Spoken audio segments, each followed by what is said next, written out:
ध्यान फायदे के लिए नहीं किया जाता, फायदे के लिए करा गया ध्यान फायदा नहीं लाता।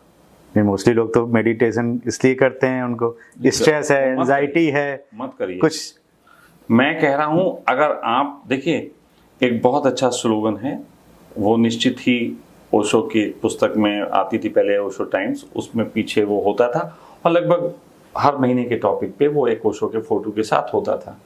एक ही मेडिटेशन फॉर एनलाइटमेंट। ध्यान केवल उपलब्धि के लिए करना चाहिए।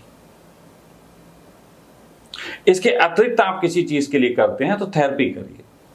अच्छा, ध्यान को बचा के रखिए, ध्यान इन चीजों के लिए नहीं। जैसे मेरे पास लोग आते थे, स्वामी ध्यान करना है मुझे, मैंने चलो ध्यान करवाते हैं, कोई पैसे नहीं, ध्यान के लिए कोई पैसा नहीं। फिर वो कहते थे कि क्या मेरा सर दर्द ठीक हो जाएगा, तो मैं कहता क्या सर दर्द के लिए आए, अब पैसे हैं और मैं आपको ध्यान नहीं कराऊंगा, एक थेरेपी कराऊंगा। अच्छा, आप ध्यान को क्यों बदनाम करते हैं?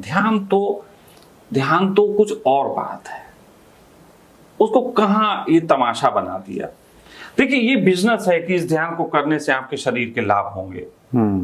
ये तो सीधा सीधा लालच दिया जा रहा है और लोग इसी लालच में आ जाते हैं, फिर आ जाते हैं और ध्यान करते हैं, और ध्यान करके ध्यान करने वाले ऋषि होते हैं, फिर उनको समझने आने लगता कि वो तो ऋषि हो गए।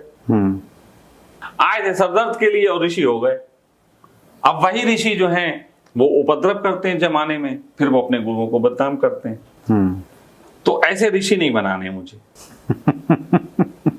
मुझे शॉर्ट फॉर्म नहीं, ध्यान है, थेरेपी है ना। सर दर्द के लिए, डिप्रेशन के लिए, एंजाइटी के लिए थेरेपी है, और उसका पेड करिए, उसका भुगतान करिए।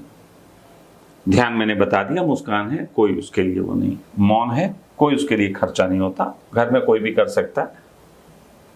हमारे यहाँ भी शिविर होते हैं, कोई उसके लिए चार्जेस नहीं।